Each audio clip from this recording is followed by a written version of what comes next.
In the playoff era, an unprecedented championship weekend with a number of teams still alive. We will make picks, and suddenly things have gotten tight.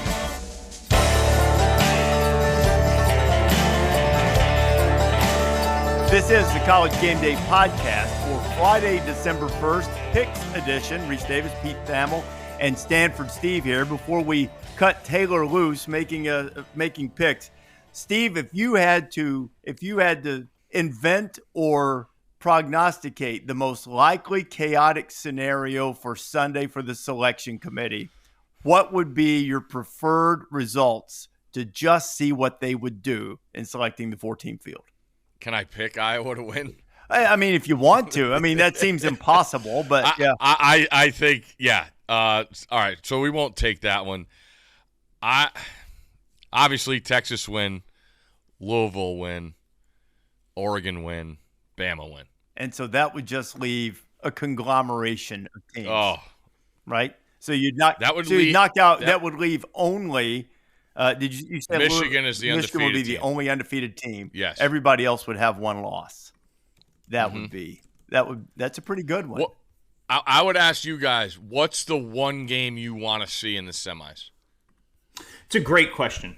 That's a great question. Thank you, Pete. And I think I would like to see Georgia play Texas because it would be a smash-mouth collision in New Orleans, right in the center of where those two sort of power axes are. It's a view of SEC future.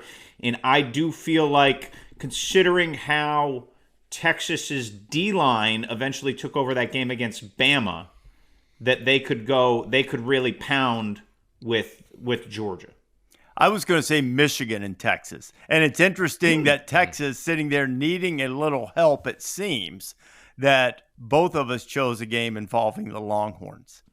Mm-hmm. Michigan, Texas in a 2-3 matchup would be pretty fascinating. And that's probably going to be, so Georgia holds serve, that would be Rose Bowl then, right? I would think so. We'd think? Yeah, I would think so. And then Georgia would get the Sugar Bowl against whoever the fourth team is, whether it's the Pac-12 champion or Florida State or whoever it might be.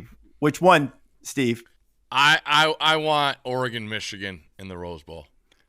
Traditional flair too. Yeah. Like this idea that the Pac-12 in this year is going to have to go to the Sugar Bowl to play Georgia. Like Lanning, I mean, we know our guy, but man, he had to go to the Georgia Dome to play him last year, and now he's going to have to go deep in the South and the Bayou, man. Like that, after the year you have, and that's your present. That's a tough one, but don't lose a game, I would say, and that would be the argument there. But just thinking of that. But like I just, with Oregon and what they do, but like you get your uniform game. Like if you got a Texas Michigan game like that's a serious uniform. Mm-hmm. As long as Michigan wears their correct uniform. Yeah. Not like last. Yeah, I wasn't. Yeah, I want them to wear the traditional. It's even worse looking in person too. The all navy. Yeah, I like the old school traditional uniforms. Yeah. And Pete, this feels like the point based on Wednesday's podcast. And now the early returns on this podcast, where I need to say, poor old Kalen DeBoer, poor old Michael Penix. Roma Dunze is just going to try to get open and maybe get an 11-yard catch before the end of the game. Poor old Huskies.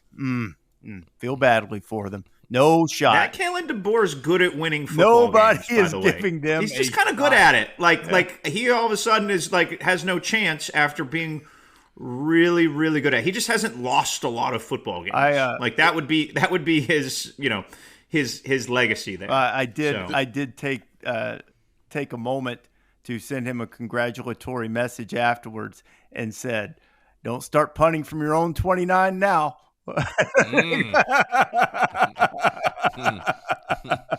So we'll see if that's the way it goes. So Taylor, give us an update on the race for the ribeye. Race for the ribeye, week 14. The stakes are stakes, and the stakes are extremely high for this last one here. And don't fret, we will have Steve back on to talk semifinals and championship game and all that. But right now, Steve, 1-game lead over Rece in the final week here. Pete had an awesome week last week, 6-2. Rece went 5-3. Steve, 3-5. So I was due. yeah, due theory for sure. I'm glad I'm Hang around long enough. You can do it, Pete. That's all you got to do. Stay in the mix. The blind squirrel was hungry. I'm going to see if Pete's rooting interest impact his picks, because we also have a secondary stake wager, because midseason, after Texas had pulled a couple of escapes, I said they're going to the playoff, and Pete disagreed. So there's only one more rake to avoid. But Pete, I don't know if I will be able to stomach the stake if Texas wins and does what I anticipated and yet becomes a one-loss conference champion that's on the outside looking in. That deserves some type of asterisk. Like maybe you have to go to gold. Maybe it's like the stake is like at Golden Corral instead of at Maestro's or something like that. No, I don't want to do that. No, I'd rather have the nice steak.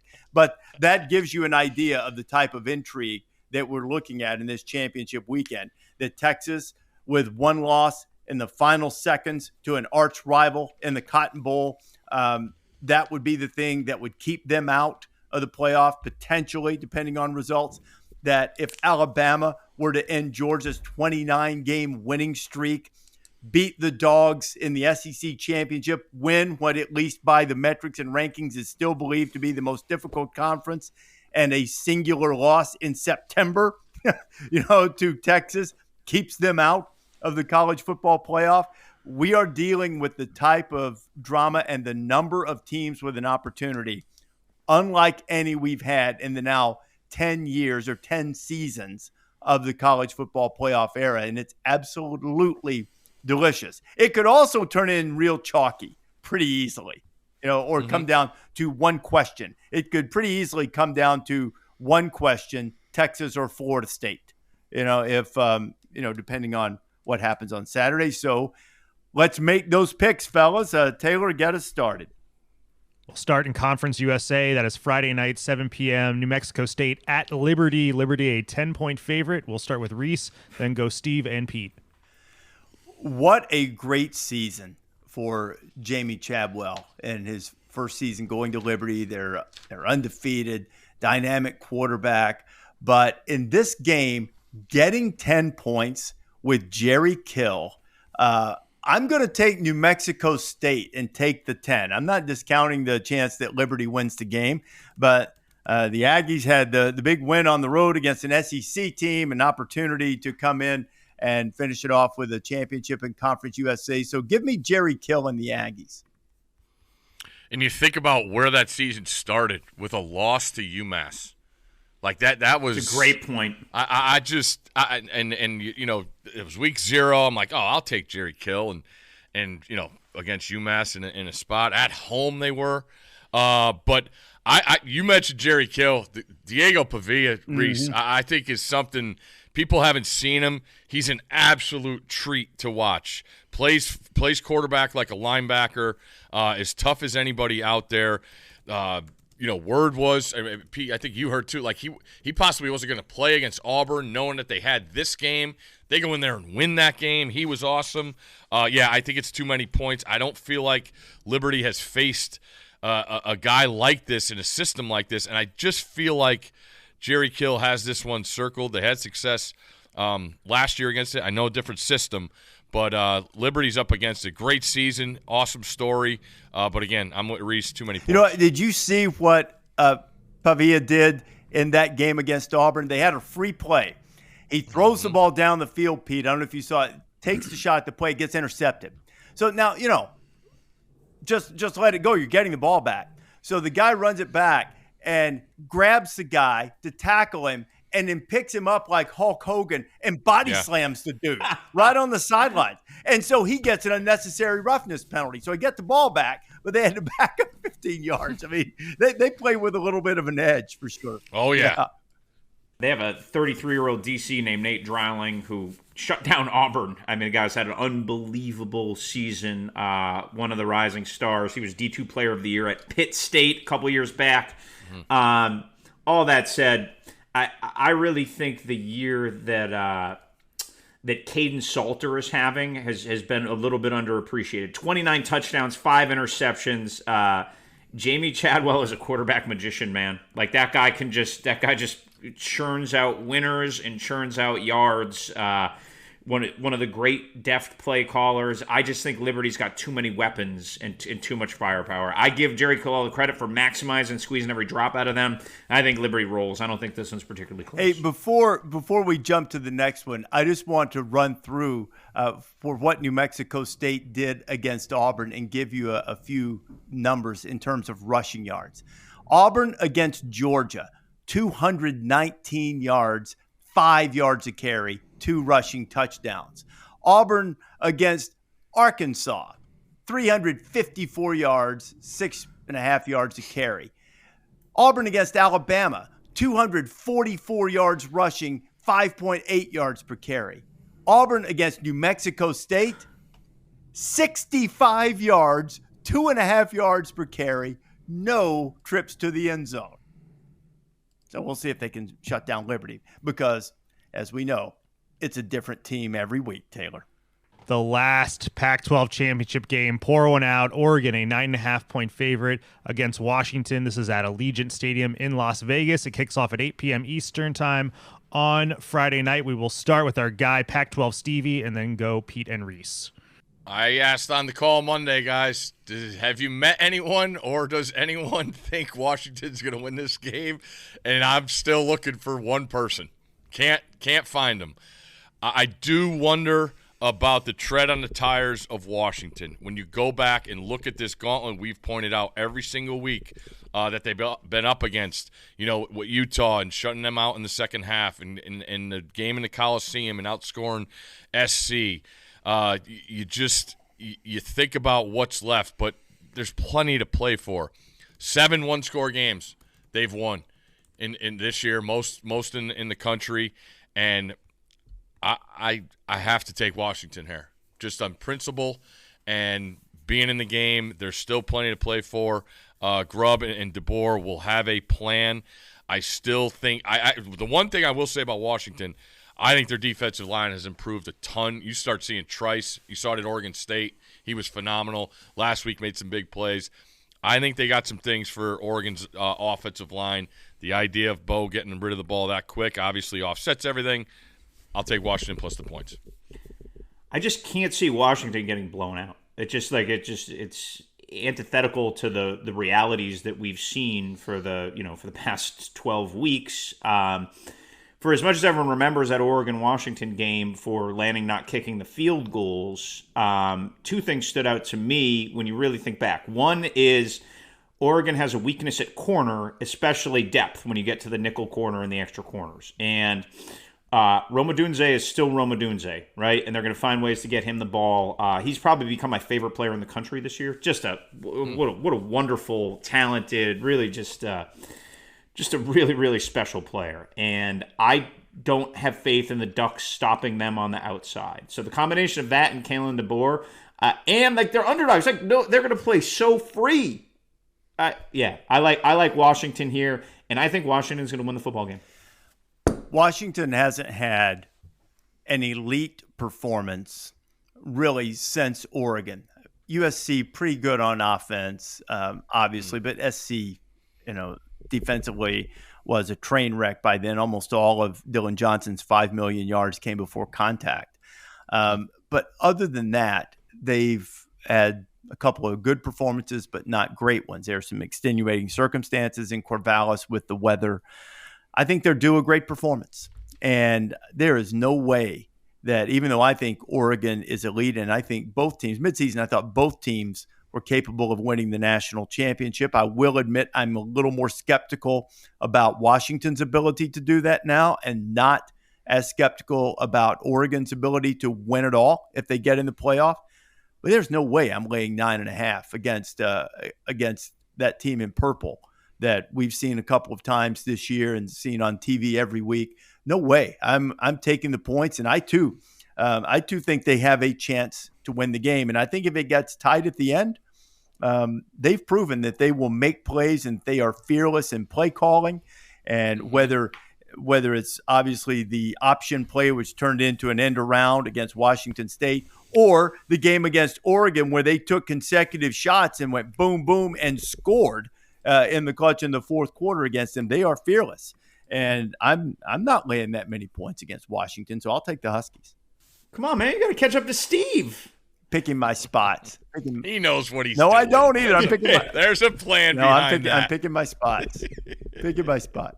Let's go to the Big 12 title game. Oklahoma State against Texas. Texas, a 14.5-point favorite. This is on Saturday at noon from Jerry World. Does the mullet have a little more magic left? Let's go Pete, Rece, and then Steve. It's a lot of points, man. It's a lot of points. Bill Connolly had a great line on the Wednesday pod where he said, Texas is going to go up 24-7 and someone's going to score 31 unanswered. I'm stealing Bill's line because that's exactly how this game is going to play out. I just have a hard time at this point in the year seeing Oklahoma State lay down, even though I saw them lay down 2 weeks ago when it was at UCF when they just went there and totally laid just a dinosaur egg. On this stage with these stakes, and Texas is fighting human nature and history as much as it is the Pokes, I will take the mullet with 14.5. This is a terrible matchup for Oklahoma State because what Oklahoma State lives with Ollie Gordon leading the nation in rushing, is what you do not do against Texas. Those two big defensive tackles in Sweat and Murphy. Sweat with his giant pendant, make him sweat. That is what he does. They are built to stop teams who want to live running the football. This has the possibility to be like Oklahoma State UCF, to be like Texas and Texas Tech. And for some reason, Big 12 emotion, that type of moment, it's a few too many points that I'm comfortable with, because I think this game has a pretty good history of getting weird. So I say, and Texas has also, in addition to looking dominant in moments, they've also let games get weird. So I say, let's get weird. Texas wins the game. Oklahoma State's close enough to cover, and Oklahoma State will make Texas sweat at the end, probably with a late possession that the Longhorns will ultimately stop. I agree. I think it's too many points. I think Oklahoma State's going to want to shorten the game as much as possible. And listen, I'm watching Texas week 1 against Rice and seeing those defensive linemen knowing they were going to Tuscaloosa and being blown away by that. I get it. I still think Gundy's created enough with that run game, whether it's split zone, counters, whatever you want to do. Get those guys running side to side. Give his quarterback a chance to make some throws. I agree. It's 14. They say it's a sellout. I need to see that. In that stadium for a noon kick, it's always been a good crowd, but that place as a sellout is going to be astronomical. And, Rece, you touched on it. This game, I remember back in the day, when we had the upsets when they were playing at Arrowhead, it was a night game. And they have stepped into some stuff here, being that first game of the day and just really setting the tone. And last time Oklahoma State was in, that was an all-timer, Baylor with the goal line stand. So I feel like something's going to get weird here. Gundy involved, all that's at stake. What he could do to put a final stamp on the two brands that are leaving. I'll take the points with the Pokes. Maction, Ford Field, Detroit, Saturday, noon, Miami against Toledo. Toledo, a 7.5-point favorite. Let's go Rece, Steve, and then Pete. This Toledo team is really close to being undefeated.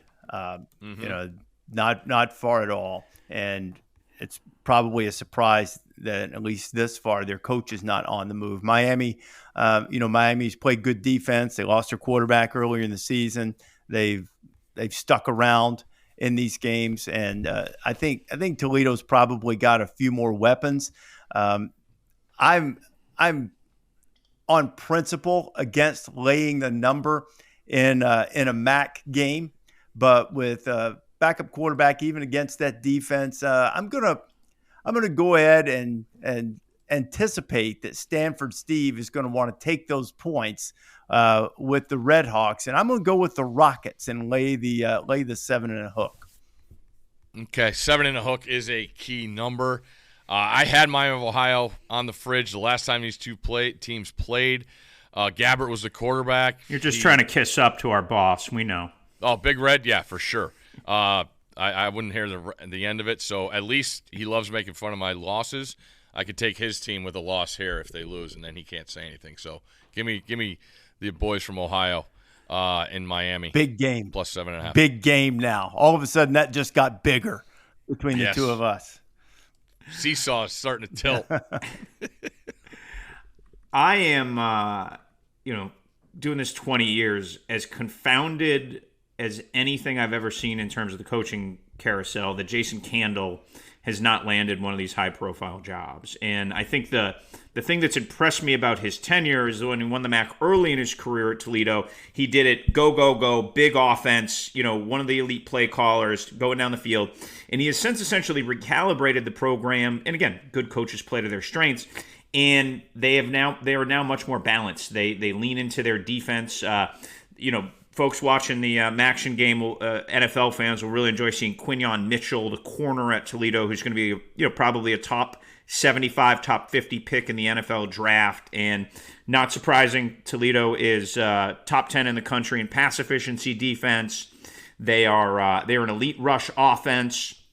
They've just totally won counter to the ways that they won early in Candle's career there when they had Logan Woodside and Deontay Johnson, and we had more explosive offenses. So I think they've been the class of the MAC all year, and I think they outclassed Miami again.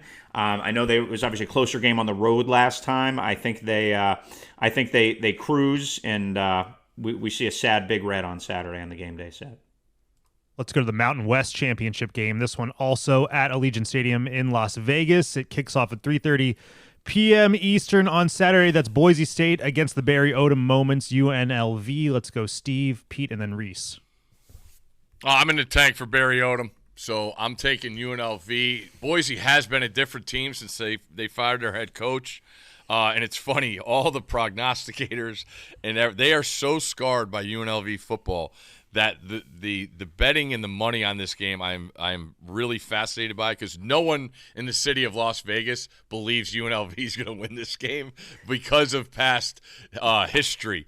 But I believe Barry Odom is that guy. I love what he's done. I hope he gets enough recognition when it comes to the Coach of the Year awards and all that stuff, because that's a whole, like, think about where he's been at the Apex, coach, being a head coach in the SEC, and then going there, just a doormat of a program, and just turn it around like nothing.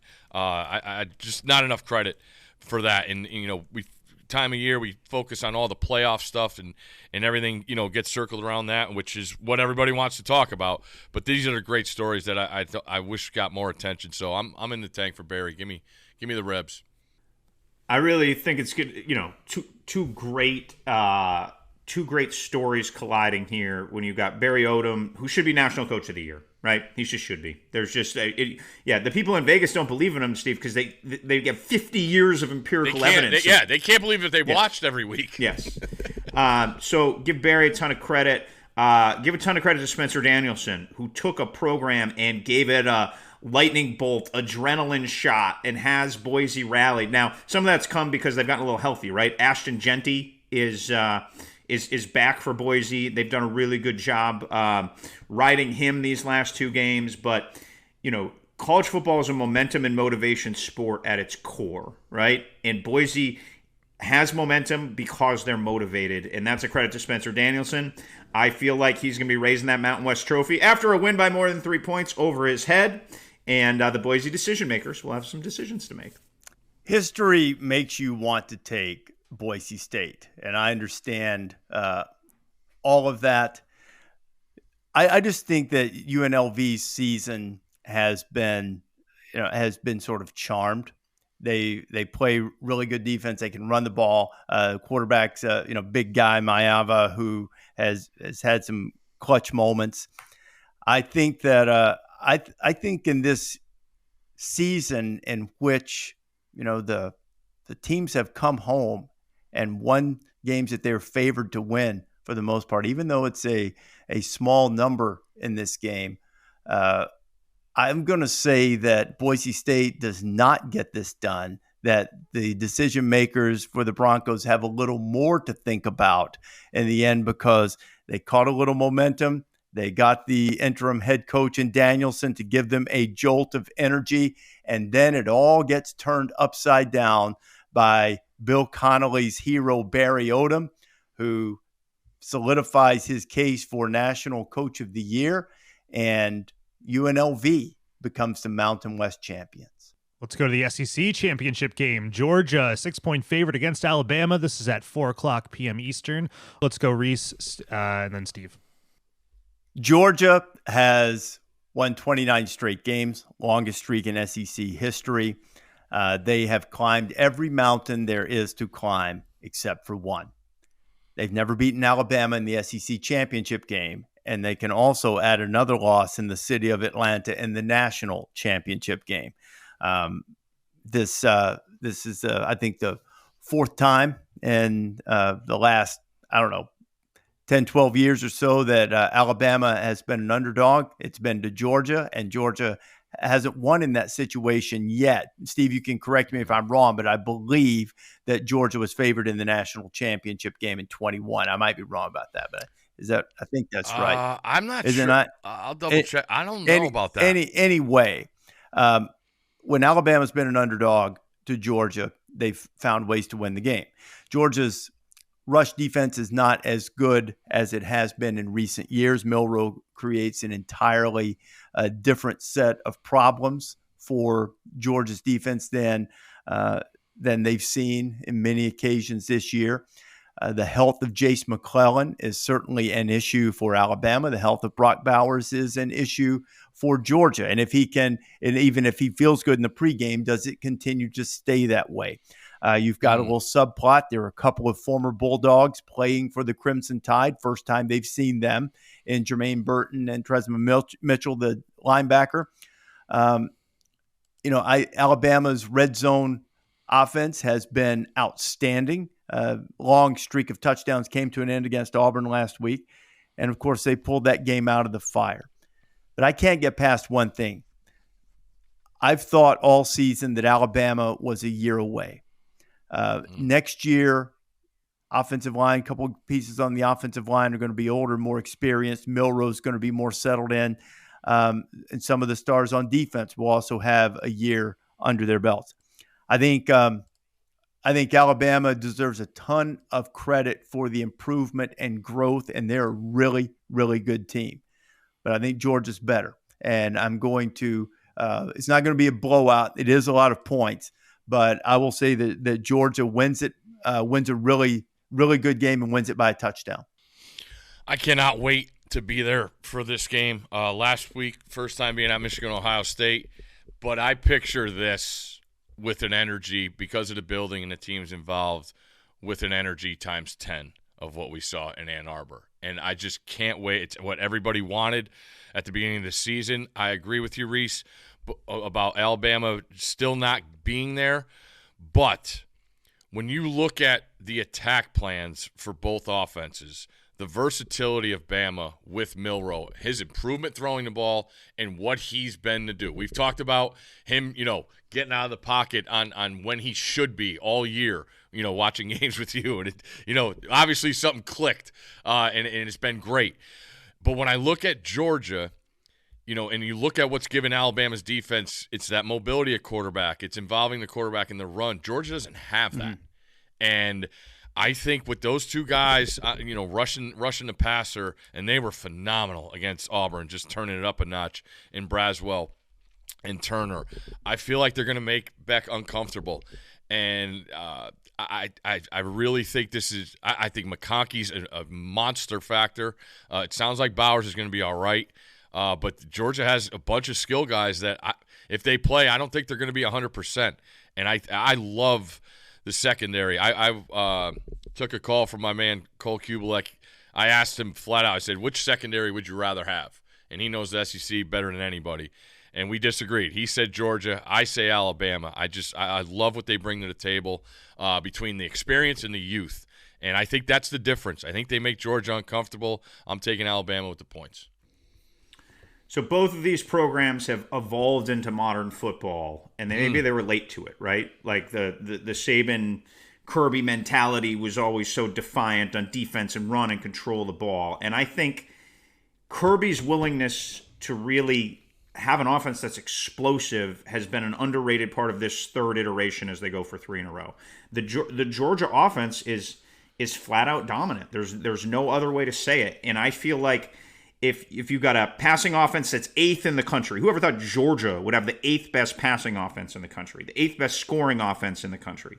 I feel like these games come down to explosive plays. And when Alabama pulled the upset in the SEC title game a couple years ago, it was a pure explosive play win, right? Pure explosive plays No doubt. with Bryce Young. So I don't feel like Alabama is equipped to do that against Georgia. And I feel like Georgia can hit those explosive plays. So I think they win. I don't think it's like something crazy. They're not going to blow out Alabama. But I think they win and they cover and the Bulldogs go. And, the Nick Saban twilight lagging behind Kirby, I think of our friend David Pollock's comments before the title game or halftime of the title game last year coming to fruition. So I think this is Georgia's stage, and they seize it. You won't have long to see the next iteration of it, though, since they play next September, which is fantastic theater. Where? In Tuscaloosa. You think game day will be there? There's a really good chance game day will be there. You think so? I don't want to. I know. I'm gonna ask Rossio for the show code now. Go ahead and get those expenses and book those flights.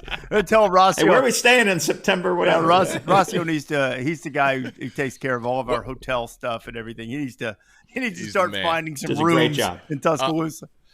I will say, if Alabama wins this game, and we get to this politicking thing Sunday. Of who should be in with one loss, and Bama's in that conversation. Coach Saban can't bring up the point spread anymore because he's won plenty of times as an underdog, and we gotta make sure he knows that. So the point spread argument, I can't listen to anymore. But you just said earlier, didn't you? Aren't you the one wanting to see about Florida State and who they're going to be favored against and who they wouldn't be? Or you just don't want? Yeah, I just want it. for context. Oh, okay. He's on his own island with that one. Hey, here's the thing. Here's the thing. What do people expect? I mean, when a coach comes in and starts lobbying, he didn't have much of a case last year, but that's what they're supposed to do. No, I loved it. If Dan Lanning wins on Friday night, he'll be pushing. He'll be pushing. Yeah. That they should be in even if the undefeated teams win. Well, I guess they would clip an undefeated team. He'll be pushing that no one should hop them. That Texas or Alabama, if they win, shouldn't hop them. Let's go to the American. SMU at Tulane. Tulane a 4-point favorite. This kicks off at 4 p.m. Eastern. Let's go Rece, Steve, and then Pete. I would have really liked SMU in this game, but that injury to Preston Stone last week is an absolute gut punch for them. They've had a great season. Their final one in the American before they head off to the ACC. Tulane bounces off the guardrails, which is watching that game against UTSA this weekend, and really a couple of games. I think there was an East Carolina game. They've been flirting with danger, and I think I would have picked SMU if healthy, but now with some uncertainty there, and I know that offense is a quarterback's dream, but I'm going to go ahead and take Tulane, lay the points, and say that the Green Wave go back-to-back and make their case to get into a New Year's Six Bowl. I agree to an extent, but the one thing that I've really liked from SMU this year is, and you don't ever say it, their defense. Their defense has played really well.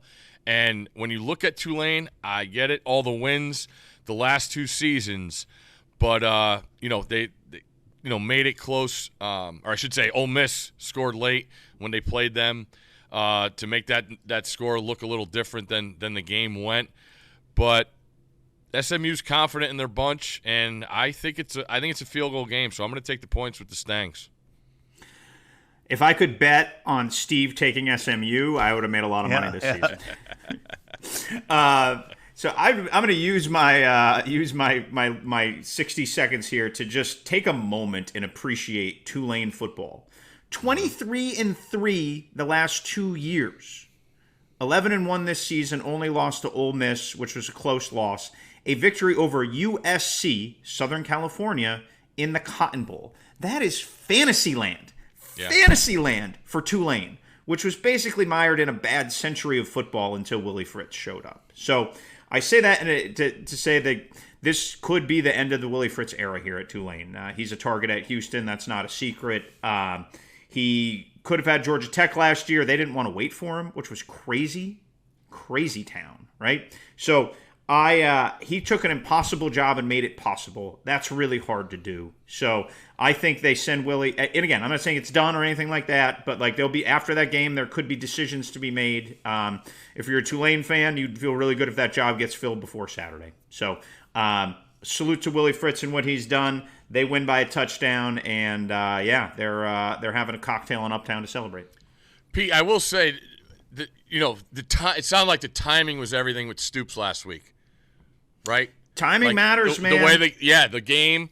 Timing and then, matters. remember this game with Tom Herman at Houston, that awkward interview? Yeah, Cole Kubelik. Yeah, I don't like. Now it's at 4:00 on ABC. I just weird things happen on this day with those. And yes. I asked you the other day, just the timing of these guys and having too much success might cost them. But sorry to interrupt.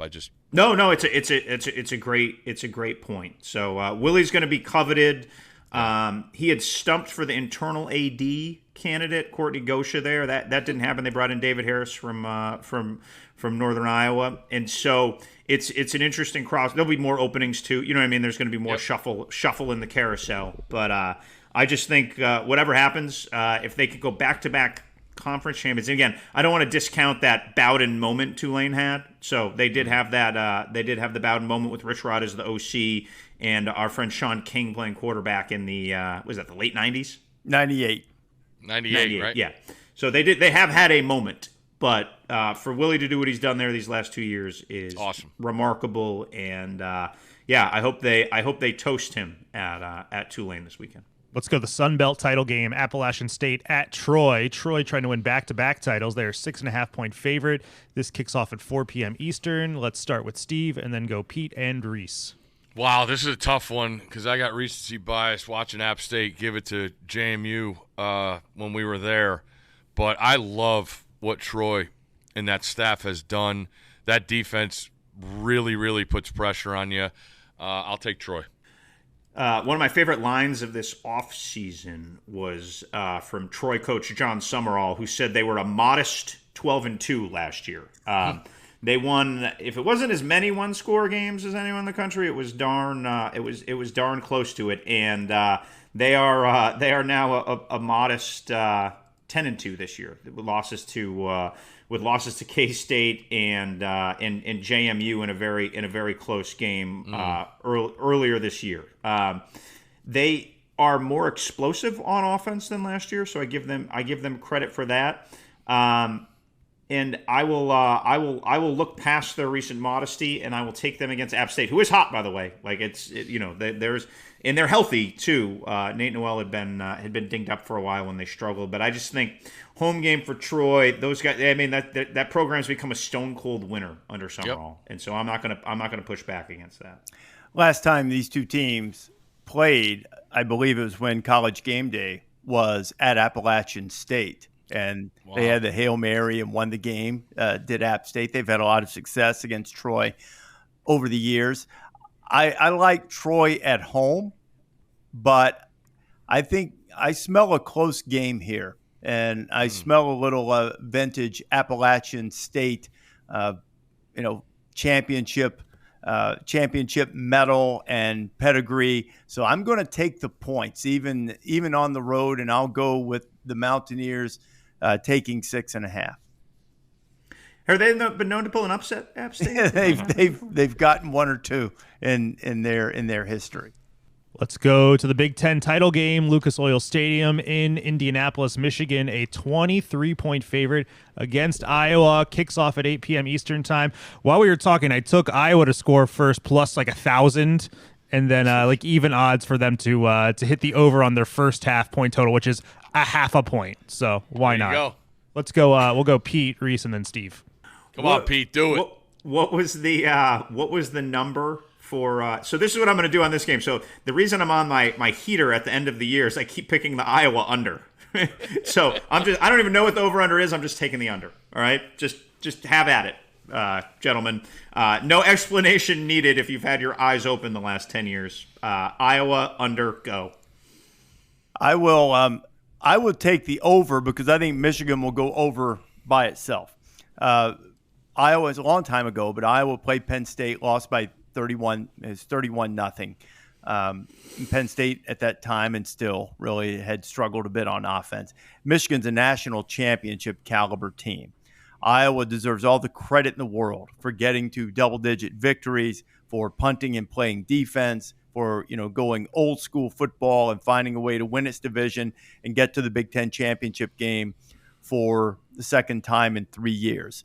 I would, if I were a wagering man, would bet the first half over because all it takes is a little sloppy miscue and a field goal to go over. So I would take the first half over, but I think that their game total is 6, and I would take the under for that. So I think I was. What if it's 6.5? 6.5. I would take the under, and right. I would take the under, and I will lay them and laugh. Michigan is going to roll. They beat them 42-3 in the Big Ten championship game 2 years ago after that cathartic win against Ohio State, and they will beat them somewhere in that neighborhood again on Saturday night. Starting at Iowa's schedule on October 7th, you could go down the rest of the games, and Rece, you're a college baseball guy. You could sell those as college baseball scores. You really can. And you just look at the – you could. I mean, they are college baseball scores. And Iowa had great offense, too. Iowa hits a bunch of home runs in college baseball, too. There you go. And when you just look at the idea of those offenses, it's nothing compared to what they're going to see Saturday. I would lay them. Whatever. If we're able to take an over, I'll take the over as the pick, Schwenk. But if it's a spread, I'll take Michigan. But if there's one, give me the over. I don't see Iowa hanging around. Last one on the board, the ACC title game, Louisville against Florida State. Florida State, a 2.5-point favorite. This kicks off at 8 p.m. Eastern at Bank of America Stadium in Charlotte. We'll start with Rece and then go Steve and Pete. This is the game that the potential open playoff spot everyone is keeping an eye on because they believe that Louisville is going to clip Florida State. If you listen to Jeff Brom in the aftermath of the loss to Kentucky, he used the word ridiculous to describe the things that happened to his team in that game at least 4 times, maybe more, in a very short period of time. In that game, Louisville outgained Kentucky by 100 yards, but they had 3 turnovers. They gave up a kickoff return for a touchdown. They gave up a 2-play 75-yard touchdown drive, a 4-play 75-yard drive when Rece Davis busted a 37-yard run. That sound familiar? Florida State busted some runs when they were up against it against Florida last Saturday night. The Seminoles, I have believed in from the beginning. Obviously, that was with Travis, but it's not against the rules to improve as you go along, even late in the season. And another week with Tate Rodemaker at quarterback gives him the opportunity to settle in. It gives Alex Atkins, Mike Norvell a chance to really hone in on how they can be effective against Louisville, playing to his strength. His strength Saturday was finding Johnny Wilson. That was his security blanket. He got 6 catches. They do need to get Keon Coleman more involved than they had him last week. He had just 1 catch. And if you take away sack yardage with a diminished passing threat against Florida, the Seminoles only had 90 yards rushing. I believe it's setting up way too conveniently for everybody to believe a Louisville team, which just lost to Kentucky in a really big game, and a Louisville team which has really improved and really good. And they've got the maestro of the upset on the sideline in Jeff Brom with all of those top 5 victories he had at Purdue against teams that should have outmatched his squad, and he still found ways to win. Certainly, I don't think that Louisville is that outmanned. So there's a lot to like about Louisville, but not enough. I think Florida State wins the game, wins a close one, pulls it out, probably with a Trey Benson run again, just like they did against Florida, and puts all kinds of pressure and drama on the committee to deal with the Travis injury, how you evaluate Florida State's overall schedule. They have a great win against LSU, but, it's sort of in the middle. Is Texas better if it wins? If Alabama pulls the upset, is Alabama better? And creates a lot of drama on Saturday.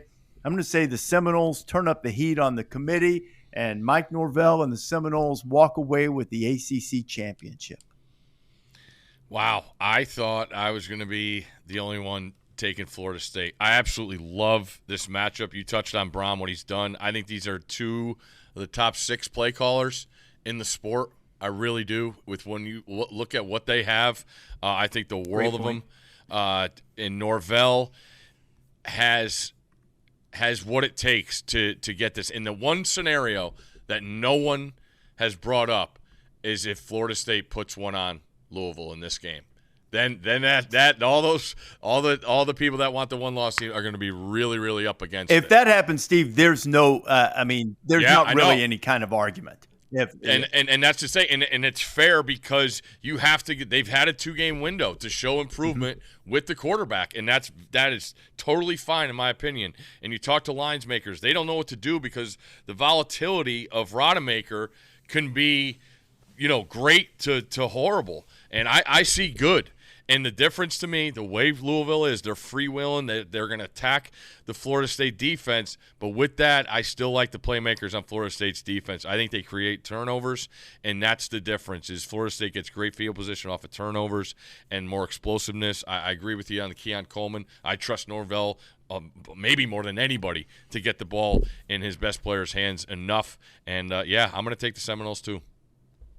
I really like Louisville's run defense in this matchup, right? Like, if you're Florida State, your game plan isn't to score 50, it's to win. And Louisville, just simply put, has not let people run the ball on them this year. 97 yards a game, number 11 in the country. And I think that sets up a really interesting matchup. Florida State transfer Jarvis Brownlee, who'd been injured much of the year for Louisville, back at corner. He had a pick against Kentucky. He is a top player on their defense and a draft pick, and they are going to make Tate Rodemaker go to Johnny Wilson. They're going to make him go to Keon Coleman. Again, Keon Coleman, unbelievable contested ball catcher. They are going to make him throw and throw and throw. That box is going to be more full than your local cemetery, man. They are going to pack that thing in and say, hey, Tate, you want to go to the playoff? You better go over the top. And I think that's going to gum things up just enough to give Louisville a chance to hang around or win this game. So they obviously laid an egg against Kentucky in a rivalry game, but I still think the bones and the fundamentals of Louisville have them in good shape for this game. And I don't think Trey Benson, who's been great in recent weeks, is going to have the room to move, and that's going to create some good drama. Watch out for the wheel route. Right, that's what Braun was bemoaning Saturday against Kentucky. But to your point, they didn't even reach with Rece Davis. They didn't even reach 100 yards rushing, and it'll be fascinating theater in Charlotte, especially because you're going to know what else has happened during the day. And you'll know if Texas has made its final statement. You'll know if Alabama's put itself into the mix. And then there it will be with all eyes on it Saturday night. And it'll be great theater. One last question before we go quickly. If Georgia loses, who's the 2 seed? I will say let's see. If Georgia loses, then that would mean Michigan is the 1 seed. And now, basically, we've said if Washington wins, it'll be Washington. But if Oregon wins, Oregon has been the highest-ranked one-loss team for the committee all the way. But I wonder if adding that Big 12 championship for Texas, if Texas does it in dominating fashion, a long way to go. Yeah, it may be. but they're gonna. I'm gonna, that's what I'm gonna say. No, Okay. the most likely thing is that it'll be the Pac-12 champion. It'll be either Oregon or Washington if they do so. Obviously, if Florida State blows out Louisville, it might be them, but I still think Florida State's probably going to be 3 or 4. And 2 and 3 doesn't matter that much. Right? No, No, I just that's wonder, a uniform yeah, choice. yeah. You get home jerseys. Just one. That's all. Who do you think? No, it's good question. Who do you think, Steve?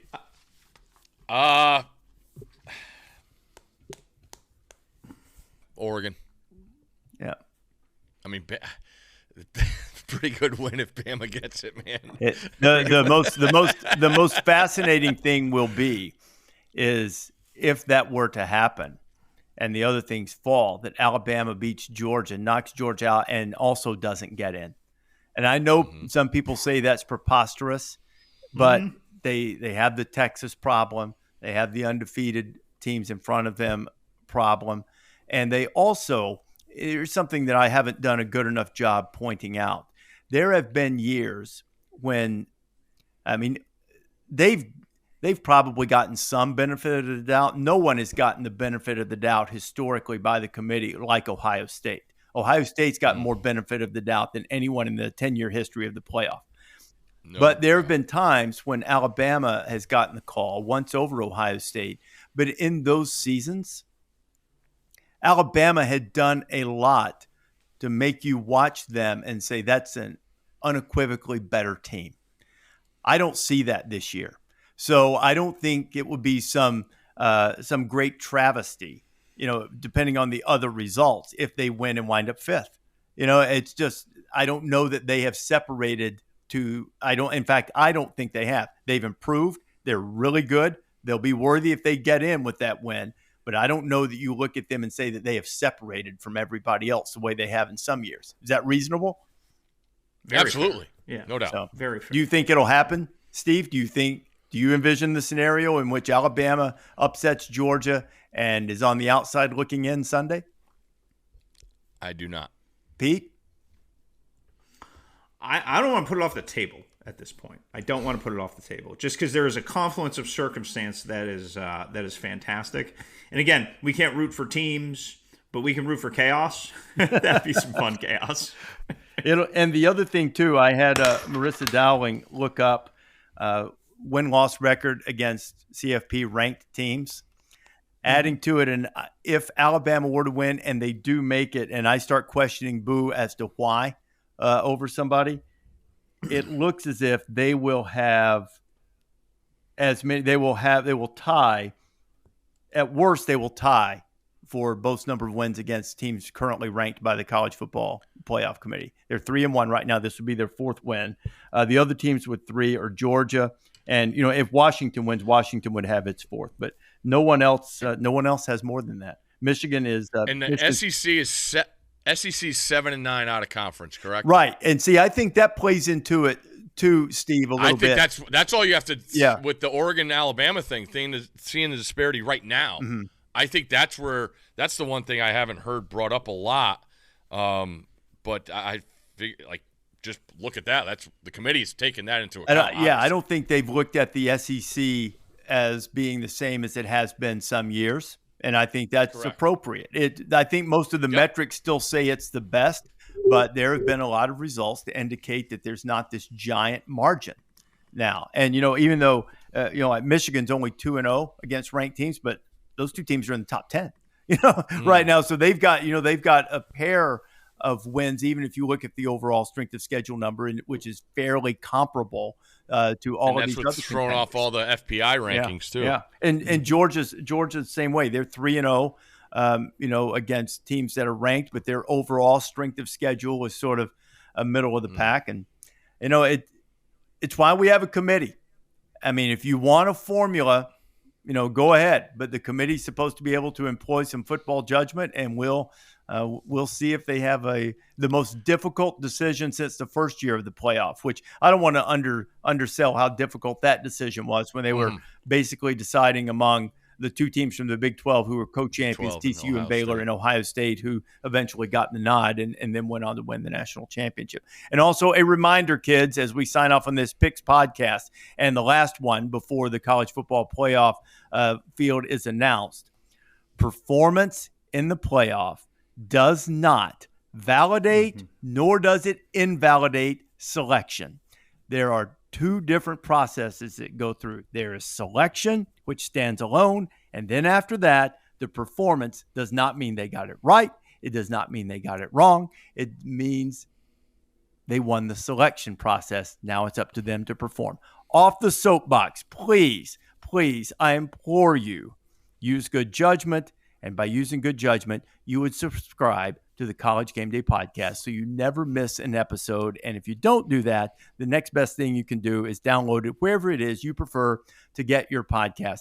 We're going to continue on with these, but as we reach the end of championship week, I want to thank our entire crew behind the scenes, especially Taylor and Sarah and everybody else who works to get this out there. They do a tremendous job. They're patient with us. They're patient when the internet goes out. They're patient when one of us gets a call. They're patient when we're late, and we thank them for that and hope you've enjoyed that. We'll continue on through the postseason. Before we go, we have another interview from our friend Jen Latta inside the Mercedes-Benz ESPN College Football Podcast Sprinter down in Atlanta. The interview is brought to you by the Mercedes-Benz ESPN College Football Podcast Sprinter, coming soon to a game near you.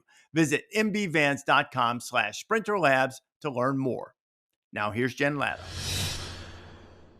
This college football conversation from our custom ESPN college football sprinter van is presented by Mercedes-Benz. What a thrill it is today to have the man of the weekend, Commissioner of the SEC, Greg Sankey, hanging out with us here in the sprinter van.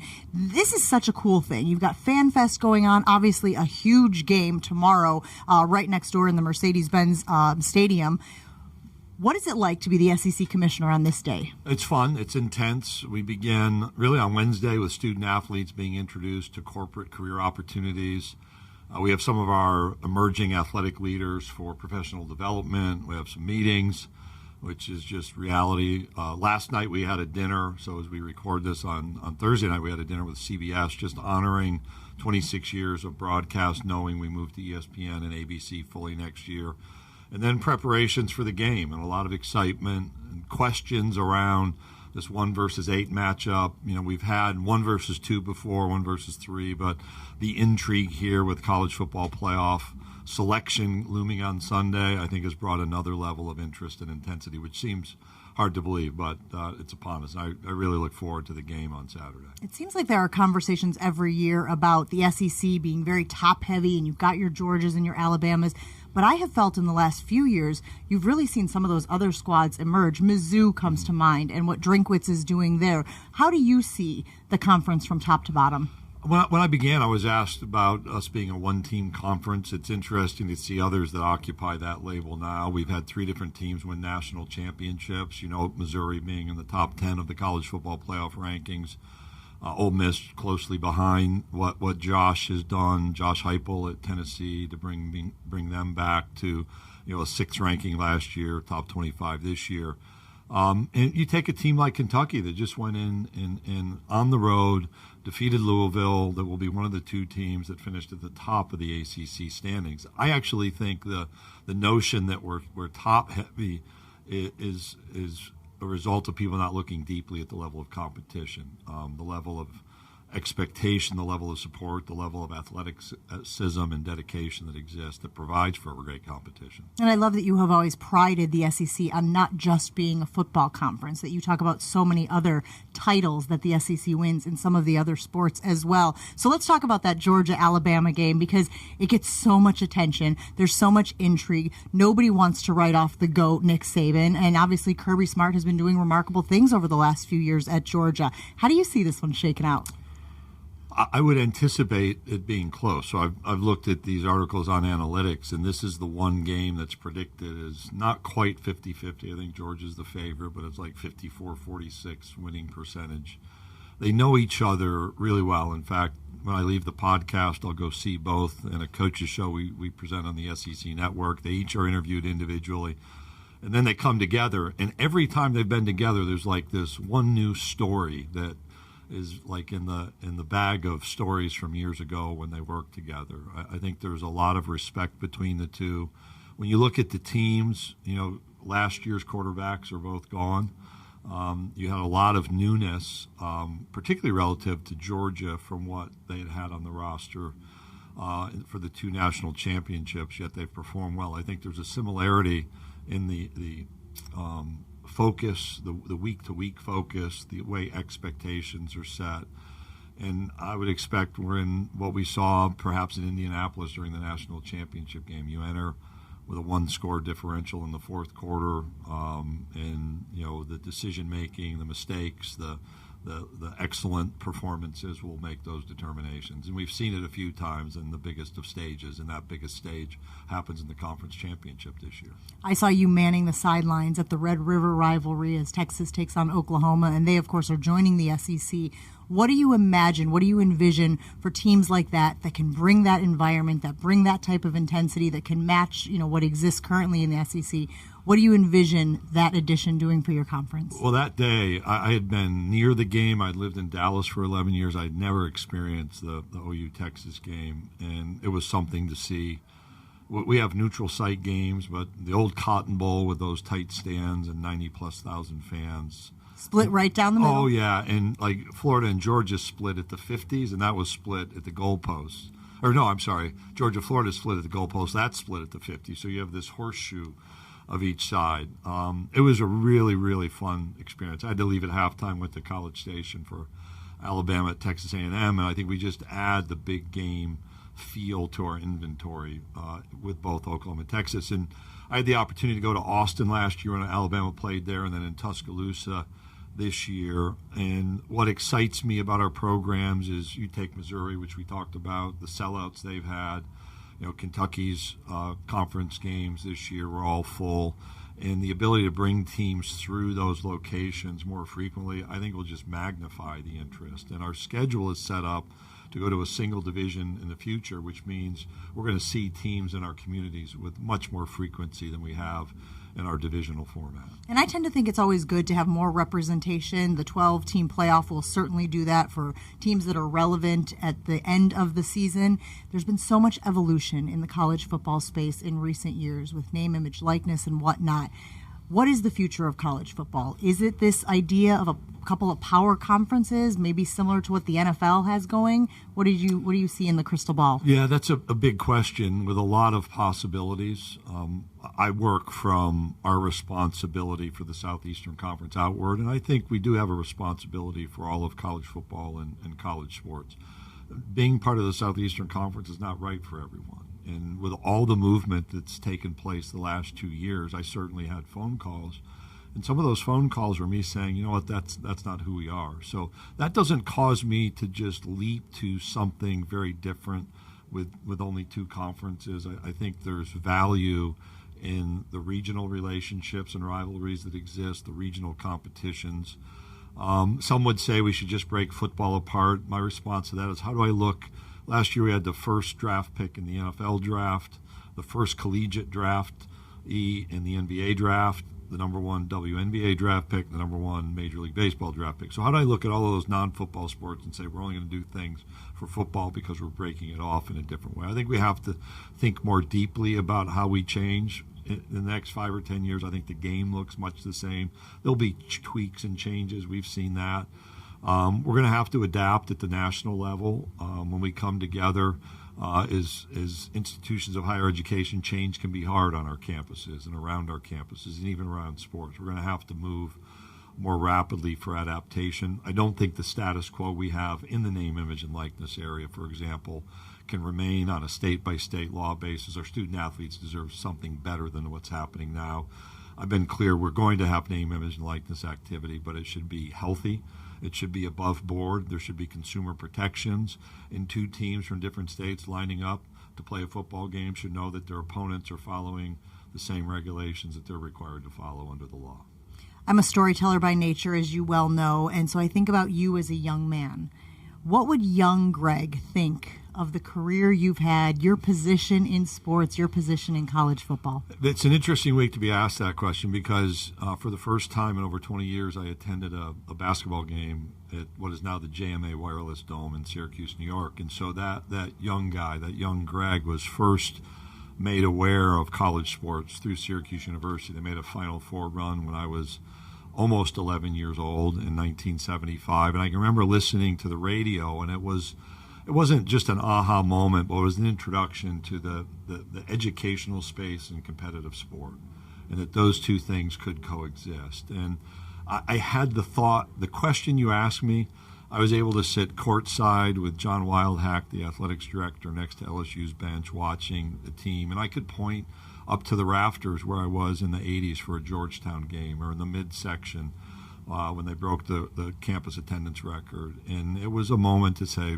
wow, how far it's come. My wife and I had a conversation just months after we were married. We just passed 35 years, where we were talking about our collective future. And I said, I wonder if I can work in college sports, and if so, how far might it go? And so whether it's here this week with the biggest championship game of them all, or sitting there in a place that, way back in the early 80s, I attended my first Syracuse game in the Dome. It was Navy in Syracuse. Frank Maloney was the coach. I think it was a 6-3 loss. Navy won. And I had the chance to reflect that I never would have predicted this. You try to make well-informed decisions. I've made mistakes, probably made more right decisions career-wise than others, but it's special. And I think part of our challenge around state laws, around litigation, is how do we maintain a breadth of opportunity for young people? Yep, football matters, basketball matters, gymnastics matters, swimming and diving, our track and field programs, on and on. How do we make sure that's there? So someday in a van like this, somebody can be asked the same question about, did you envision the opportunities unfolding the way they did, and what did you do to make the most of them? And I've been fortunate to have been a part of college sports, and hope it continues for a little while still. Well, congratulations on all the success. Congratulations on the anniversary that just passed as well. We got married in November, small feat. Which is a mistake if you're a conference commissioner. I didn't have a vision for this. Never get married during the football season. Greg Sankey hanging out with us here. This conversation from our custom ESPN college football sprinter van is presented by Mercedes-Benz. Thank you, sir.